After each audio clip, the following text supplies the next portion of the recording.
Assalamualaikum warahmatullahi wabarakatuh. Perkenalkan, nama saya Umi Ainif Hamidatul Hasanah, program studi komunikasi dan penyiaran Islam.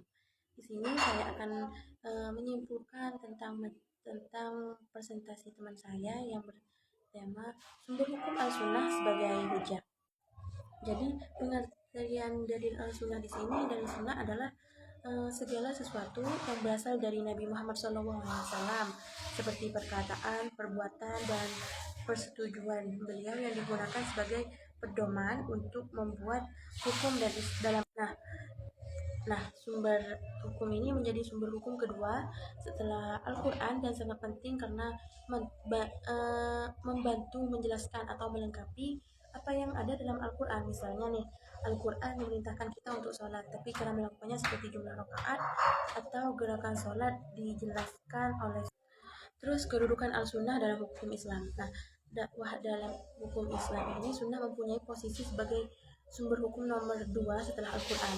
Mayoritas ulama setuju bahwa sunnah wajib kita ikuti karena Al-Quran sendiri memerintahkan kita untuk taat kepada Rasulullah SAW.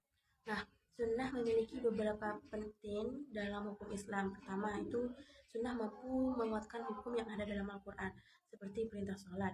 Nah, yang kedua itu sunnah menjelaskan hukum yang umum, seperti cara sholat atau zakat. Nah, yang ketiga itu sunnah mampu mengkhususkan hukum, misalnya hukum waris yang hanya berlaku untuk sesama muslim.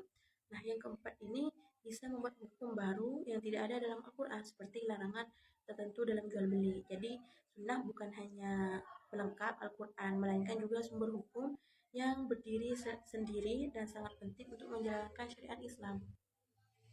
Terus perbedaan al-sunnah, al-hadis, dan al-khobar. Nah, al-sunnah sendiri itu mayoritas ulama hadis memandang bahwa antara terminologi hadis dengan sunnah tidak ada perbedaan, di mana kedua tema tersebut adalah sinonim, berbeda pelafalannya tetapi sama maknanya, sehingga kedua tema tersebut sering digunakan secara bergantian untuk menyebut segala sesuatu yang disandarkan kepada Nabi Sallallahu Alaihi Wasallam.